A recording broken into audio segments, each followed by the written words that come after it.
die on the cross or not, as the Quran says that he was not killed.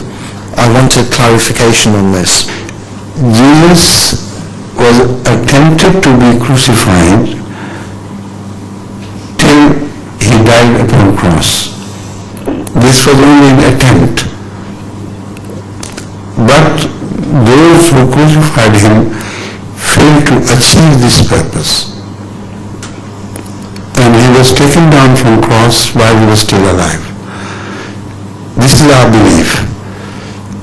That is why the Holy Quran refers to that incident as ma salabuhu wa ma qataluhu wa ma salabuhu. They did not murder him and they did not crucify him. Apparently this means that he was not killed by human hands, either by ordinary murder or by crucifixion. But at the same time, the non-Ahmadis infer from this that even an attempt at his life through crucifixion was not made. We do not agree with this interpretation because he was neither killed through murder nor crucified is followed by the final conclusion of the same verse. It says, وَمَا قَتَلُوهُ يَقِينًا. It does not say, وَمَا صَلَبُوهُ يَقِينًا.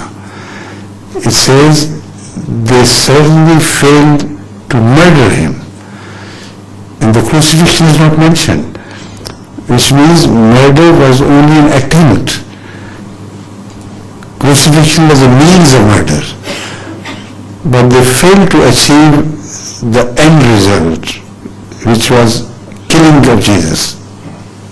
They couldn't achieve that.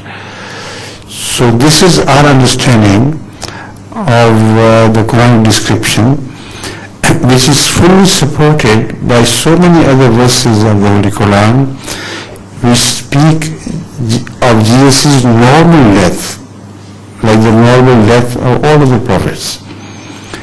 So how could they infer from this verse that because he was neither murdered, as they believe, and also nor crucified, so they must have ascended to heaven?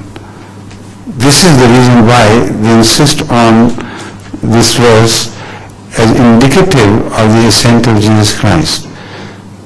It is not at all indicative of that, because people die natural deaths about whom you can say they were neither crucified nor murdered, and a large majority of people fall into that category.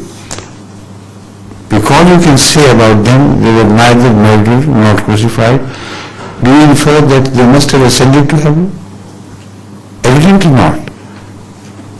This is an irrational inference which some people try to draw from this verse. Specifically, when the Holy Quran speaks at so many other places positively that Jesus died a normal human death like all the prophets of Allah had died before him.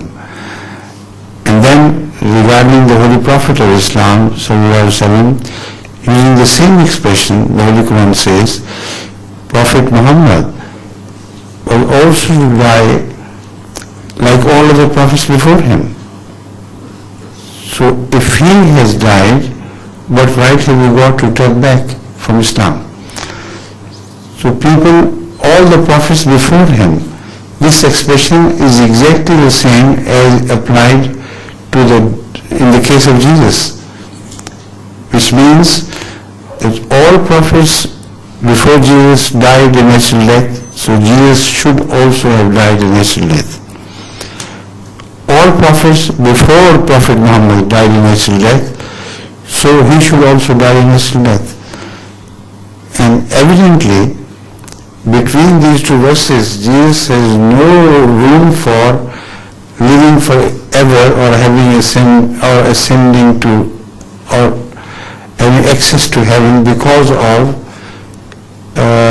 what other people infer from the verse which I read before. These two verses do not permit him any other fate than the one which was met by all prophets of Allah, in which fate was that none ascended to heaven, all died here in this world, on this earth, and were buried here. So if this is what is meant by the questioner, then I think I have answered him. Satisfactory or not, it is up to him to judge. But this is a subject which requires a far more detailed answer as well, of which I have spoken before in my various question and answer sessions. So I request the questioner, he may be listening to this, although he remains anonymous, to write to the mosque for such material on this subject, which is far more, which covers much greater ground regarding all the issues and areas which relate to this question. Thank you.